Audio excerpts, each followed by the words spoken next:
ससुर का घर। सुधीर और रीना की नई नई शादी हुई थी। घर में ससुर यानी कि सुधीर के पिता योगेश जी और वे दोनों, बस 3 ही लोग थे। इस घर को सुधीर के माँ बाप ने जीवन भर पाई पाई जुटाकर बड़ी मेहनत और अरमानों से बनाया था। वरना आज के समय में मुंबई में घर बनाना तो दूर की बात है, किराए पर लेना भी बहुत बड़ी अचीवमेंट से कम नहीं है। जब सुधीर कॉलेज में था तब माँ उन्हें और दुनिया को छोड़कर जा चुकी थी। एक काम वाली बाई कमला थी जो सुबह से लेकर शाम तक उनके घर का सारा काम किया करती थी। नई नई शादी हुई थी, इसलिए कमला बाई का दिन भर घर में रहना रीना को अपनी प्राइवेसी में बाधा सा लगता था। इसलिए अब कमला सुबह खाना बनाना, कपड़े और पोछा करने के बाद चली जाती थी और वापस शाम को आकर खाना बनाती।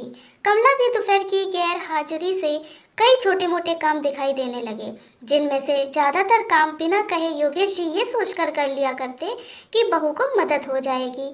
लेकिन बहू सोचती है कि ससुर को औरतों के काम में दखल देने की आदत है।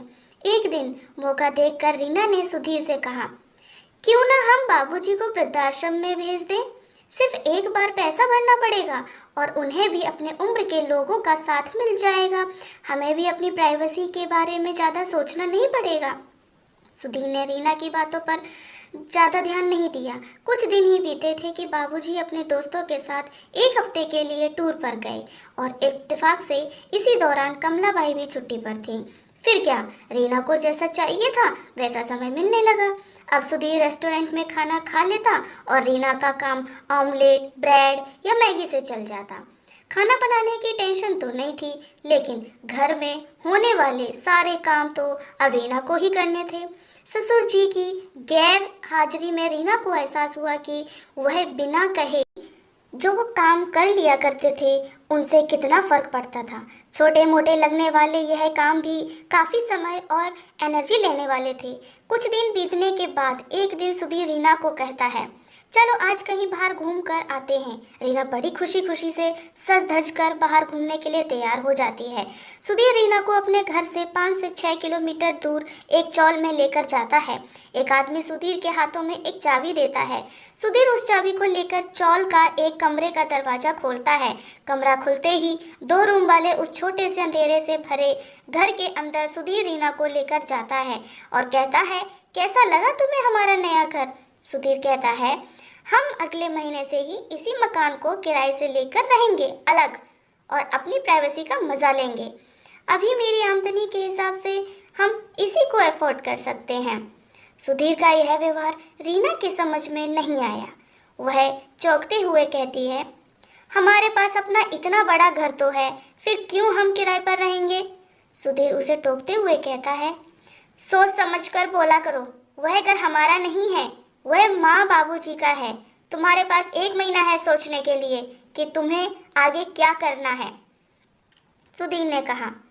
फिर दोनों वहां से वापस अपने घर लौट आते हैं। पूरे रास्ते रीना के दिमाग में तरह तरह के विचार चल रहे थे। घर पहुंचते ही उसने सुधीर से कहा, माना कि यह घर माँ बाबूजी का है, लेकिन क्या हमारा इस पर कोई हक नहीं है। सुधीर ने कहा, बिल्कुल है, लेकिन माँ बाबूजी के बाद जब तक वह हैं तब तक तो नहीं। अगर तुम्हें हक समझ में आता है तो तुम्हें जिम्मेदारियां भी समझ में आती होंगी।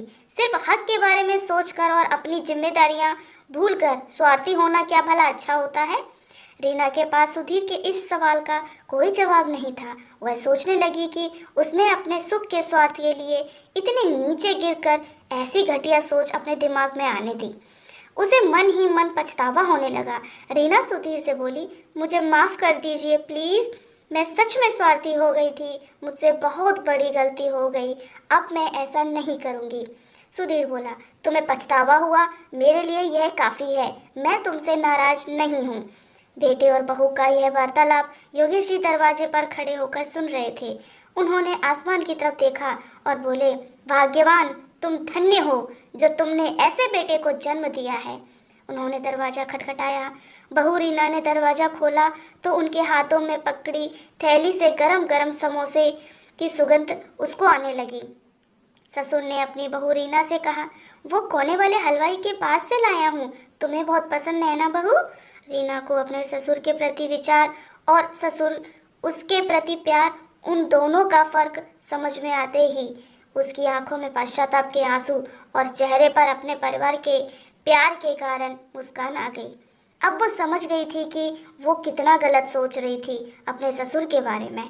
दोस्तों, इंसानी दिमाग में दिन भर में हजारों विचार आते हैं, कुछ अच्छे कुछ बुरे, लेकिन किसी भी विचार को शब्दों में परिवर्तित करने से पहले उनको समझना बहुत जरूरी है। अक्सर विचार और वास्तविकता एक दूसरे से मेल नहीं खाते हैं।